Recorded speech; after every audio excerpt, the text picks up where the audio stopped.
Halo Sobat Domba, kalian percaya kekuatan bisa mengubah takdir? Bareng Ara di sini, kita bakal telusuri dunia di mana batas kekuatan bukan langit, tetapi kehendak. So, siapkan pikiran dan pasang sabuk imajinasi kalian.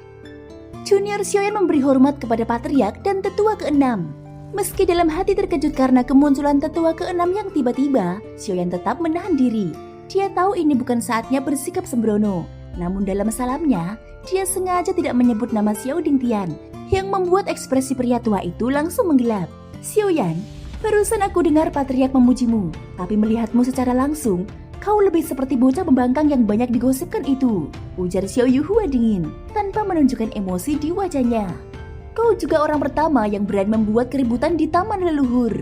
Aula leluhur adalah simbol kehormatan dan martabat klan, sambung Xiao Dingtian dengan suara tegas. Jika perbuatanmu tidak dihukum dengan layak, maka wibawa seluruh klan akan ternoda. Pada saat ini tatapan para anggota klan yang hadir langsung tertuju kepada Xiaoyan. Hanya beberapa kalimat saja sudah cukup untuk membuat suasana berubah tegang.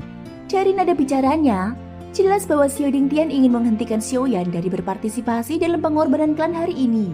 Xiao Yuheng tetap tampak tenang, tapi dalam sorot matanya ada kilatan ketidaksenangan yang sulit disembunyikan. Patriark, tetua, saya yang memulainya. Saya hanya penasaran dan ingin menyelidiki. Xiaoyan tidak salah. Jika memang harus ada yang dihukum, biar saya yang menanggungnya, ucap Xiao Xiu sambil melangkah maju. Kata-katanya membuat semua mata beralih kepadanya. Alis Xiao Dingtian yang sempat mengendur kini kembali mengernyit tajam. Dari sudut pandangku, Xiao Xiu mungkin saja tak sengaja menyelidiki. Tetapi anak ini, Xiaoyan, jelas tahu apa yang dia lakukan. Ia tidak bisa membedakan mana kawan dan mana lawan. Kalau orang seperti itu, Xiao Dingtian, cukup. Suara rendah dan penuh ketidakpuasan tiba-tiba terdengar, memotong ucapan Xiao Dingtian. Emosinya langsung terhenti, seolah ada kekuatan tak kasat mata yang memaksanya bungkam. Dalam keheningan yang janggal, semua orang menatapnya dengan heran. Dan tepat saat itu, dari halaman belakang tempat aula leluhur berada, terdengar suara dengungan menggema, menggetarkan udara. Puluhan pasang mata segera beralih. Pintu besar aula leluhur mulai terbuka perlahan. Ketegangan seketika berubah menjadi kegembaran. Kuil leluhur telah terbuka, teriak seseorang. Suara langkah kaki pun terdengar berturut-turut. Dan dalam sekejap, para peserta mulai bergegas menuju kuil. Hanya rombongan Xiaoyan dan Xiao Soujun yang belum bergerak. Xiao Yuhua melirik malas ke arah Xiao Dingtian, lalu memandang sekilas Xiao Yuheng. Tatapannya tajam, namun dia tidak berkata apa-apa dan langsung berjalan menuju kuil leluhur. Hahaha, sudah terbuka. Ayo, pengorbanan klan lebih penting dari pertengkaran kecil ini, ucap Xiao Mingyuan dengan tawa hambar, lalu memberi isyarat kepada Xiaoyan dan yang lain untuk bergerak. Meski kata-kata Xiao Yuheng tadi terdengar biasa saja, kemarahan yang tersembunyi di dalamnya serasa jelas. Bahkan bagi seseorang sepertinya itu cukup mengejutkan. Selama ini banyak yang menganggap patriark hanyalah pemimpin nominal, tanpa kekuasaan nyata. Tapi dari reaksi Xiao Dingtian dan Xiao Yuhua barusan, jelas ada kekuatan yang tidak diketahui publik. Itu membuat beberapa orang mulai menilai ulang pandangan mereka. Patriark hanya tampak pasif karena tak mau campur tangan dalam konflik kecil, kata Xiao Mingyuan sambil tersenyum miring. Tapi jika dia sudah serius, bahkan tetua agung pun tak punya pilihan selain tunduk. Dia bisa duduk di posisi itu bukan tanpa alasan. Jangan pernah meremehkannya, lanjut Xiao Mingyuan sambil menepuk bahu Xiaoyan. Tak lama kemudian suara raungan keras seperti singa menggema dari dalam kuil, mengguncang seluruh tempat. Banyak yang terpaksa mundur beberapa langkah karena tekanan suara itu. Alis Xiaoyan berkedut, ada seseorang di dalam, dan dari kekuatan aura yang terpancar jelas bukan orang sembarangan. Mundur 10 langkah, seru sebuah suara berat dari dalam. Seseorang muncul, tubuhnya besar dan kekar dengan kulit keabu-abuan. Begitu melihatnya, Xiaoyan merasa nafasnya tertahan dan tubuhnya menegang. Saat dia menatap orang itu, pandangan mereka bertemu, dan pupil mata Xiaoyan langsung mengecil. Jangan tatap matanya, teriak Xiao Mingyuan, buru-buru menariknya mundur. Dia tetua keempat keluarga ini, Xiao Ming, seorang ahli dalam Rock Dao. Seseorang yang sudah paham hukum alam lewat meditasi atau pertarungan brutal. Bahkan matanya punya kekuatan khusus. Jangan remehkan dia, Xiao Mingyuan menjelaskan dengan serius. Mendengar itu Xiaoyan pun mengerti. Tak heran ia merasakan tekanan aneh sejak tadi. Satu pandangan darinya saja sudah membuat orang terpaku. Dia memang menakutkan. Sejak aku kembali ke klan ini, aku selalu penasaran dengan kekuatan 10 tetua agung. Tapi melihat dua dari mereka hari ini, aku akhirnya sadar seperti apa kekuatan sejati klan Xiao, pikir Xiaoyan sambil tersenyum miris. Tunggu dulu, selau Xiao Mingyuan sambil tersenyum tidak puas. Aku ini tetua ketiga, dan peringkat itu bukan berdasarkan kekuatan ya. Kalau aku tidak fokus di alkimia, kekuatanku bisa saja menyaingi siapapun. Xiao Ming di depan hanya tersenyum tipis, sementara Xiao Seoju membisikkan sesuatu ke Xiaoyan. Bakat tetua ketiga memang luar biasa. Sayangnya dia terlalu malas dan lebih suka jalan-jalan. Kalau tidak, kekuatannya pasti menyaingi para tetua lainnya. Tiba-tiba, Xiao Ming berseru keras. Semua orang harus diperiksa menggunakan batu darah sebelum masuk ke kuil. Yang melanggar dihukum mati. Kata-katanya singkat, tapi penuh tekanan. Xiaoyan yakin orang ini tidak sedang bercanda. Dia benar-benar kejam. Gumam Xiaoyan pelan. Memang, sahut Xiao Mingyuan. Di klan Xiao, ada dua orang yang paling ditakuti. Cambuk tak berperasaan Xiao Yuhua dan Asura suram Xiao Ming. Mereka tak pandang bulu, bahkan pada anggota klan sendiri. Patriark kita dulu sering menderita karena mereka. Ucapannya diakhiri dengan pandangan sekilas pada Xiao Yuheng, membuat Xiaoyan dan yang lainnya menatap patriark mereka dengan penuh rasa ingin tahu. Namun sebelum Xiao Mingyuan sempat melanjutkan, Xiao Dingtian dan Xiao Yuhua sudah berdiri di atas panggung. Semua mata kini tertuju pada kristal merah darah yang muncul di tangan Xiao Dingtian. Xiaoyan memiringkan kepalanya, pandangannya tertuju pada kristal merah yang berpendar tenang di atas telapak tangan Xiao Dingtian. Itu, batu darah. Tanyanya, nada suaranya menyiratkan rasa penasaran. Jari-jari Xiaole menyilang di depan dada sambil mengangguk ringan. Senyumnya penuh arti. Jangan remehkan benda kecil ini. Konon katanya, batu darah berasal dari tanah pembantaian dan terbentuk dari penyerapan garis keturunan makhluk hidup yang tak terhitung jumlahnya. Karena itu, benda ini sangat peka terhadap kekuatan garis keturunan. Kami menggunakannya untuk menguji kualitas garis keturunan setiap anggota klan. Xiaoyan mengangguk pelan. Matanya masih terpaku pada kristal merah itu dengan penuh minat. Sementara itu, Xiao Dingtian yang berdiri di atas panggung dengan sikap tenang dan wibawa tak terbantahkan mengangkat suaranya yang berat. Total ada 50 orang yang berpartisipasi dalam pengorbanan klan hari ini. Tidak termasuk para tetua dan diakan dari berbagai departemen. Tersisa 40 orang. Kalian semua akan maju satu persatu untuk mengajukan batu darah. Setelah lulus ujian ini, kalian akan memenuhi syarat untuk masuk ke dalam aula leluhur. Suara itu menggema di halaman besar, seperti dentang lonceng tua yang menyapu seluruh kerumunan. Orang-orang segera bergerak, membentuk dua barisan panjang dan rapi. Suasana yang tadinya penuh percakapan berubah menjadi senyap, seolah seluruh tempat ikut menahan nafas. Dengan Xiao Ming dan Xiao Yuhua yang berdiri gagah di depan, para peserta tak berani bertingkah macam-macam. Ketegangan memenuhi udara. Xiaoyan menyaksikan pergerakan itu dengan mata menyipit. Dia terkejut banyak wajah baru yang tidak dikenalnya. Padahal, selama ini ia sudah merasa melihat cukup banyak jenius muda klan Xiao saat menghadiri pertemuan-pertemuan sebelumnya. Tetapi nyatanya, ini seperti membuka lapisan baru dari misteri kekuatan klan. Ternyata apa yang selama ini dia lihat hanyalah permukaan puncak gunung es dari klan Xiao yang sesungguhnya. Xiaoyan terkekeh pelan dalam hati. Jika dipikir ulang, sangat mungkin bahwa para jenius yang disebutkan oleh Xiao Mingyuan pun belum semuanya muncul. Bahkan dari 10 tetua agung, hanya separuh yang pernah ia temui. Klan ini terlalu besar. Pasti masih banyak eksistensi menakutkan yang sengaja disembunyikan dari mata dunia. Pertama, Tuan Muda Xiao. Suara tajam Xiao Dingtian kembali menggema, menyentahkan Xiaoyan dari lamunannya. Seorang pemuda tampan dengan jubah elegan melangkah tenang ke depan. Semua mata tertuju padanya saat ia mengambil batu darah dari tangan Xiao Dingtian. Namun bukannya langsung mengujinya, ia berdiri di samping dengan tenang, penuh percaya diri. Berikutnya, suara Xiao Dingtian belum selesai ketika Aku. Suara nyaring dan penuh semangat menggema, memecah ketenangan arena. Semua orang menoleh, termasuk Xiaoyan yang mengangkat alisnya dengan kaget. Dari kerumunan, seorang gadis kecil melesat lincah ke depan. Senyumnya merekah seperti bunga musim semi. Xiao Yuhua dan Xiao Ming yang tadinya berwajah tegang kini menunjukkan senyum geli. Dan Xiaole terkekeh sambil menggelengkan kepala. Gadis ini, dia memang disukai para tetua agung. Bahkan saudara kandungnya sendiri tidak mendapat perlakuan seperti itu. Gumam Xiaole dengan nada menggoda. Xiaoyan ikut tertawa. Dia tahu siapa gadis itu, Xiao Ling-er. Meski usianya masih muda, bakat dasarnya cukup mengesankan. Dilengkapi bimbingan dari para sesepuh, masa depannya jelas tak bisa diremehkan. Sementara mereka mengobrol, seorang bernama Xiao Xiu melangkah maju.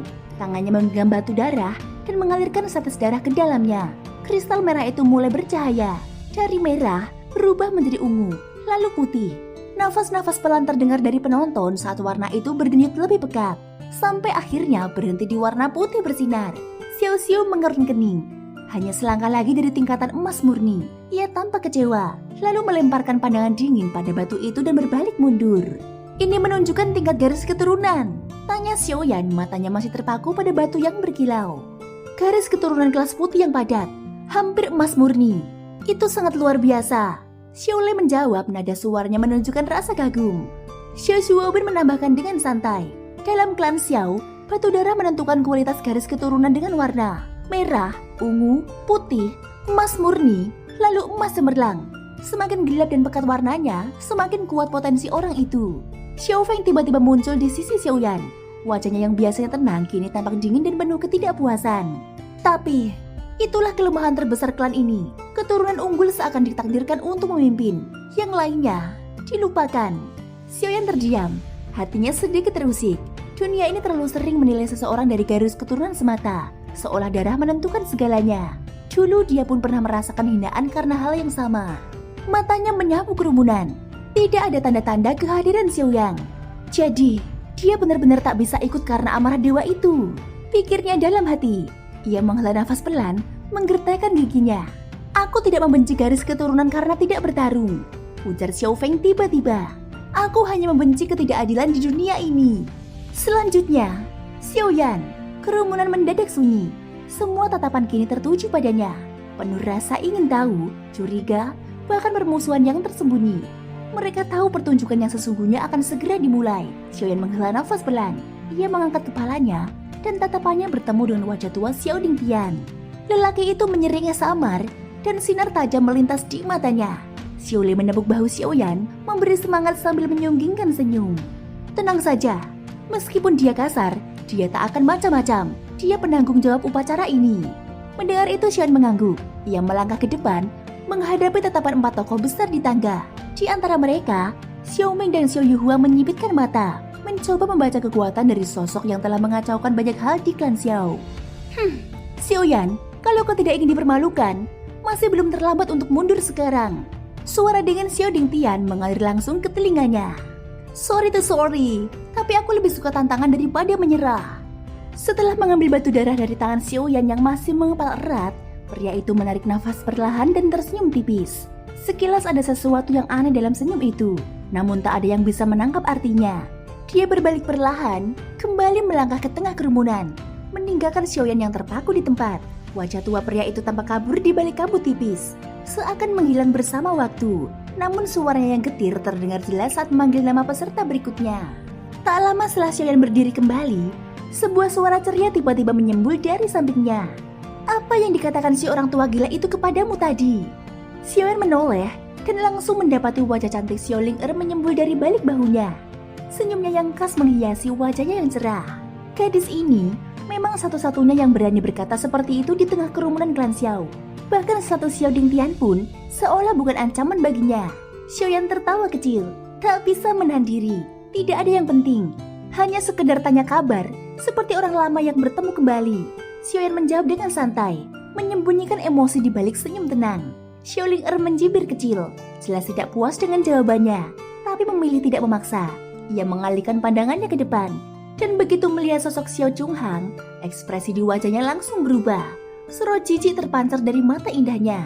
Sementara itu, Xiaoyan memandangi batu darah yang kini ada di telapak tangannya. Sejak benda itu disentuhnya, dia bisa merasakan adanya arus energi aneh yang mengalir tenang namun mengintimidasi.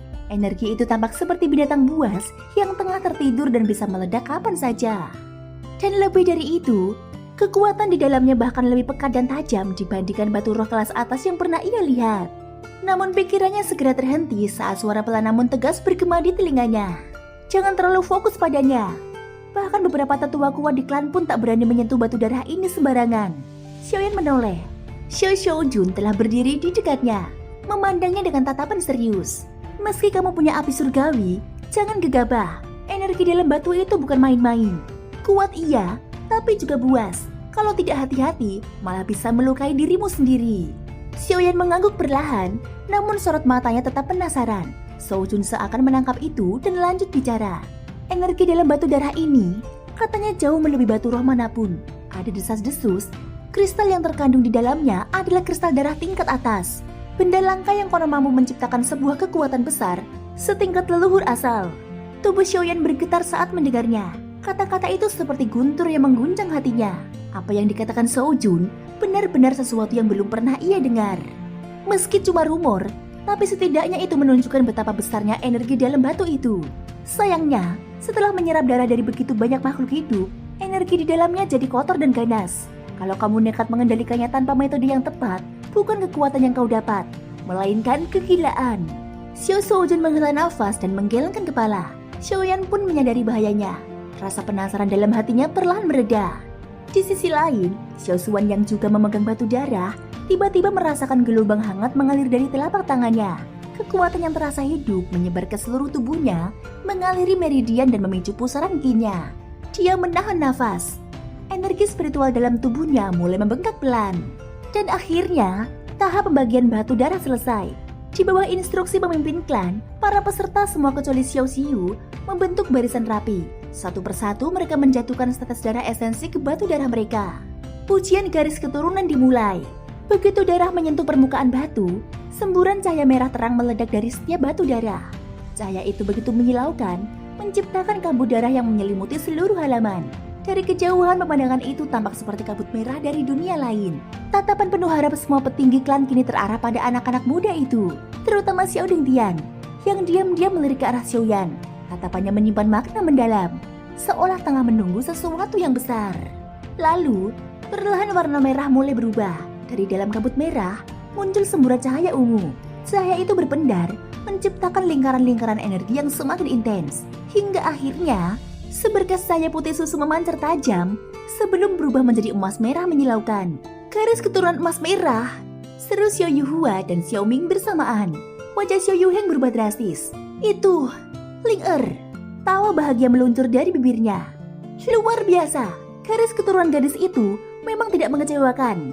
Jika garis keturunan emas merah itu dapat ditingkatkan, maka ia bisa menjadi emas cemerlang, tingkat garis keturunan tertinggi klan Xiao. Dengan dukungan pengorbanan klan, kejayaan mereka tinggal menunggu waktu. Namun harapan itu berhenti begitu saja. Setelah sesaat bersinar, cahaya emas merah itu perlahan meredup, tak mampu menembus batas. Xiao Yuheng mengepal tangannya, ragu antara kecewa dan puas. Tiba-tiba, boom! Sebuah ledakan keras mengguncang halaman. Gelombang energi merah menyapu udara, membuat semua orang menoleh serempak.